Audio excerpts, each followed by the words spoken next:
Армысыз қазақ елі, бүгін міне жаңа жылда келді. Бүгін 31-ші желтоқсанда, декабрь. Сегодня вот 31 декабря Новый год пришел. Встречаем Новый год вот за таким вот большим, короче, богатым столом. Вот наш казахский бешбармак. Пиво я выпью, как положено, да. Пиво я выпью, подожди. И мой родной флаг вот. Мой родной вечно синий флаг. Ну, что хочу сказать вот это. Сейчас где-то 7 часов, да? Потом это 12 часов я президента, это как его, речь послушаю его. Ну, и встречу Новый год, да? Новый 23-й год. Сейчас еще хочу сказать, вот, благодаря нашему президенту, вот, благодаря лично ему, да, одному можно сказать, да, я вот встречаю в этом году, как все казахстанцы, Новый год свой. За таким богатым столом, да. Ну, короче, традиционный казахский бешбармак, да. Вот туздок.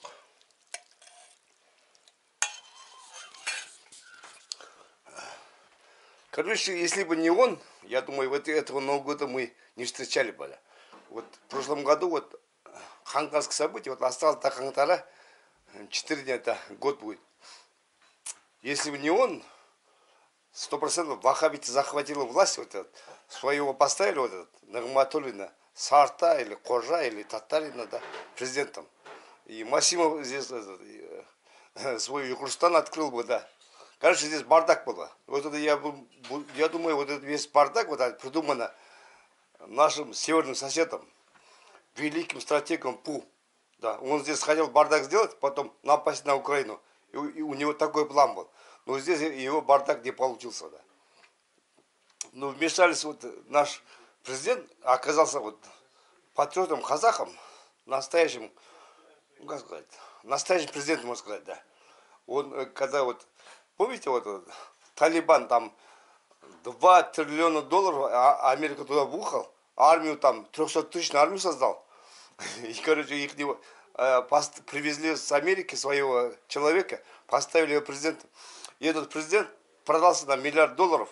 Короче, на его счет упало, как Саудовская Аравия, там $1 миллиард, да.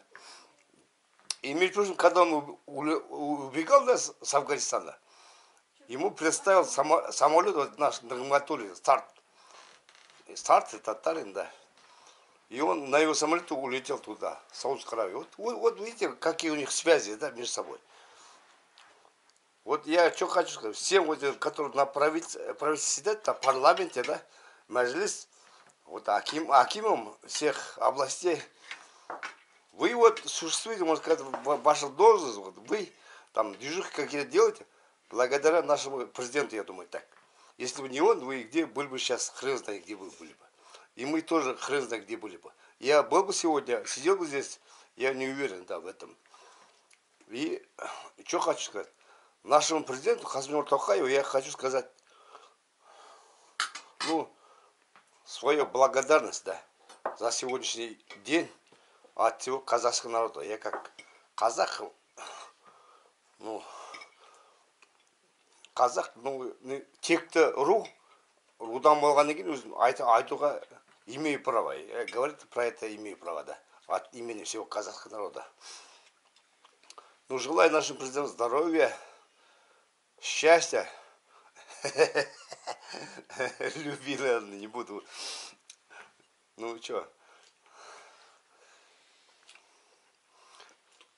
Мы его избрали вот 20 ноября, как сказать, всем Казахстанам,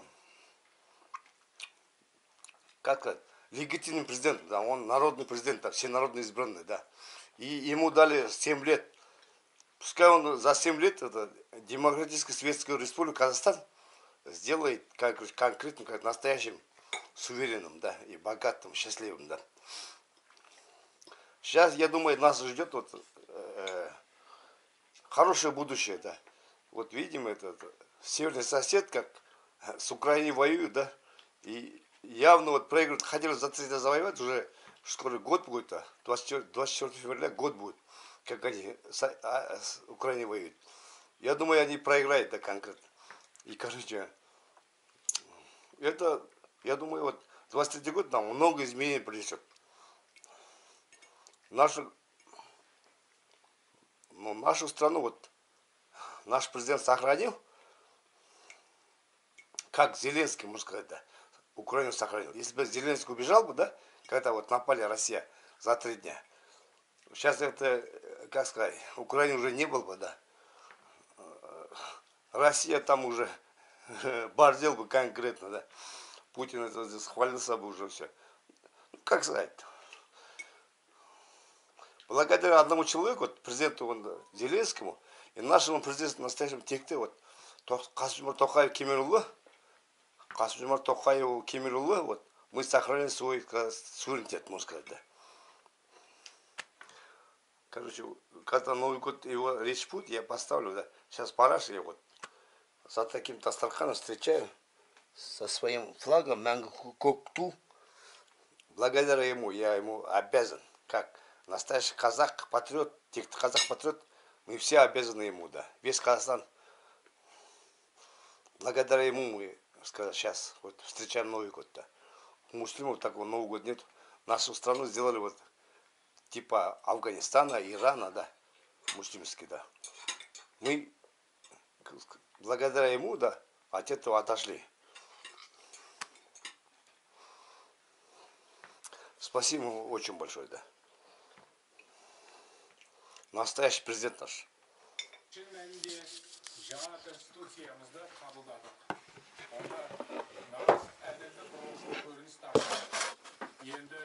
Президент 7 жылдық мерзімге бір рет қана сайланатын болды. Парламент жүйесінің реформасын бастады. Халқымыз ауқымды өзгерістерге қолдау білдірді. Сайлау жүйесіне жаңа ережелер енгізілді.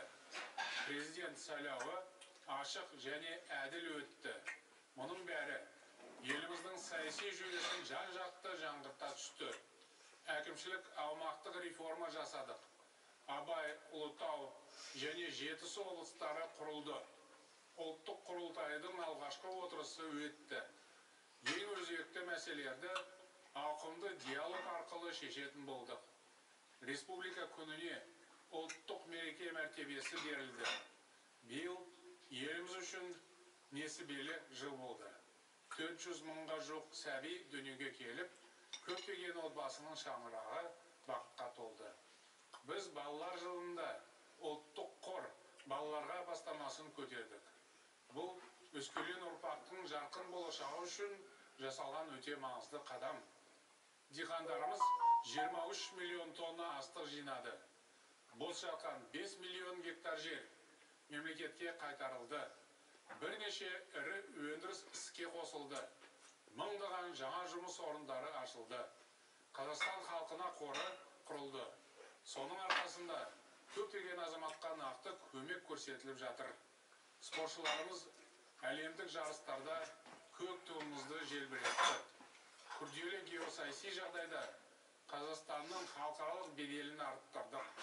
Бірқатар алпауыт елдердің сенімді серіктесі атандық. Осылайша барыс жылы ауқымды өзгерістер мен жаңа дәуірдің бастауы болды. Дорогие соотечественники, уходящий 2022 год войдет в историю как год преодоления. Наша страна выдержала неимоверные испытания. Перед лицом трудностей казахстанцы сплотились во имя нашего общего светлого будущего и не стали еще сильнее. Такие вызовы не помешали нам продолжить кардинальные реформы. Был заложен прочный фундамент справедливого Казахстана. Последовательно осуществляются политические преобразования. Конституционный референдум и президентские выборы положили начало перезагрузке ключевых институтов власти. В следующем году состоятся выборы депутатов Сената, Маджлиса и маслихатов всех уровней. Граждане будут напрямую выбирать акимов районов. Уверен, это приведет к формированию новых демократических традиций, повышению политической культуры в стране. Достигнут серьезный прогресс в деле защиты прав человека. начат непростой процесс демонополизации и структурной перестройки нашей экономики. Мы не остановимся на этом. В новом году мы продолжим строить качественные дороги, возводить доступное жилье, современные школы и больницы. Власть будет создавать благоприятные условия для развития предпринимательства. Первостепенными задачами правительства остаются обуздание инфляции и повышение реальных доходов граждан, налаживание производств. Моим первым указом после переизбрания дан старт комплексной работе по возрождению аула, развитию сельских территорий. Мы будем всячески поддерживать людей, преданных своему делу, настоящих профессионалов и патриотов нашей Родины.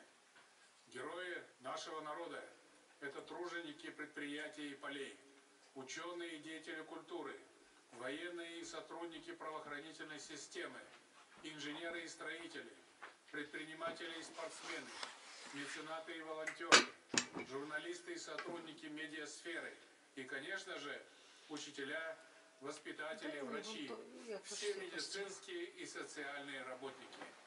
Қадірлі достар, біз келе жатқан жаңа жылдан зор үміт күтеміз. Баршаңызға мәлім, әлемдегі ахуал аса күрделі.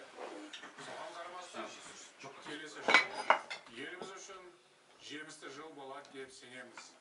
Алдымызда ауқымды жұмыс тұр. Көптеген жоспарымызды жүзеге асыруымыз керек. Бозикин, ты тоже с нами? Мемлекетімізді нығайту және халқымыздың әл-ауқатын арттыру. Мен президент ретінде осы мақсаттарға жету үшін барлық күш-жігерімді саламын. Алдағы жылы ұлттың рухын көтеретін маңызды іс-шаралар өтеді. Біз бір ел болып, бір халық болып, бірлесе еңбек етіп, жаңа жылда жаңа табысқа жетеміз. Мен бұған кәміл сенемін. Несмотря на все трудности уходящего года, мы все же с оптимизмом смотрим в будущее. Надеемся, грядущий 2023 год будет годом возможностей и новых свершений. Путь будет непростым. Но нам нужно идти вперед, к достижению поставленных целей, отбросив все сомнения и опасения. Дорогу осилит идущий. Жақсылық бар жерде, тапшылық болмайды дейді халқымыз. Жаңа жылда баршамыз жақсылыққа ұмтылайық. Бір-бірімізге жанашыр, қамқор болайық. Ең бастысы, табанды еңбек етіп, елімізді бірге дамытайық. Жаңа жыл халқымыз үшін берекелі жыл болсын. Әр шаңырақ шаттыққа, қуанышқа толсын. Баршаңызға зор денсаулық, мол табыс тілеймін. Жаңа жыл құтты болсын, ағайын. С Новым годом. Жаңа С Новым годом. 23-й год. 23-й год. Алғыс президентті сөзде. Все. Вот так наступает Новый год. Так, шеф, едь такие.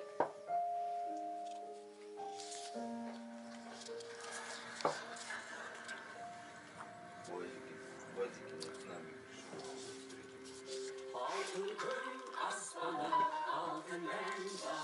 Şefkatli koş.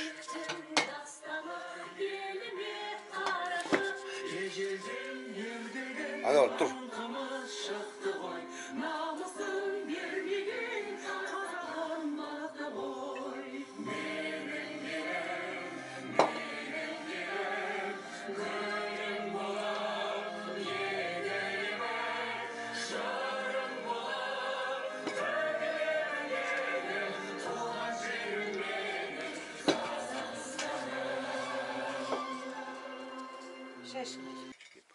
Это он через телефон включил. Я говорю, Анвар, ему сообщение, да, или что-нибудь пришло там?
Новый год,